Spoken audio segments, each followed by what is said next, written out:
Toliau turim galingas žirkles.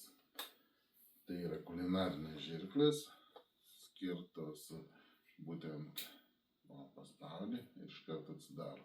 Labai plačiai atsidaro, skirtos vištienos kaulam, vištienai karpyti, skirtos žuvies kaulam, žuvies pelekam karpyti.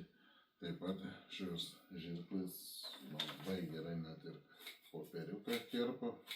Matote, turi dantis apačioje. Tai žodžiu, ką dar jos yra tos multifunkcinės. Čia yra toks mygtukas, laikiklis, kaip sakant, saugiklis. Ir paspaudi jį, jos atsidaro ir išsiskleidžia dvi dalis.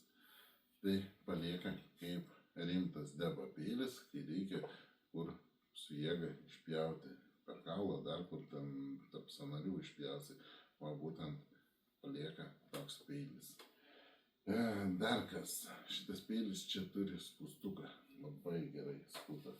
Morkas, bulves, viską taip pasiėmina, aišku, popieriaus čia nepaskusinu, bet pasiėmė, sakykime, tiek obuolius, tiek vaisius ir su juo taip skuta.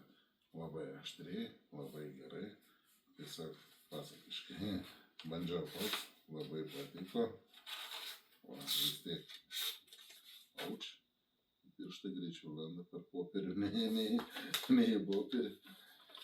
Vis dėlto, sakau, išbandytas reikalas, tvarkingas, o šita dalis dar turi žuviai skusti būtent, turi pilvui prapjauti. Čia su tokiais dantukais yra, kad žuvies pilvui prapjauti, nepaleidžiant vidurių.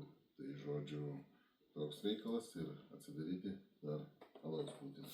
Ir beje, gerai jas susideda, matote taip, paspaudi, viskas tvarkoja. Paspaudi, užsifiksuoja. Iki bičiuliai.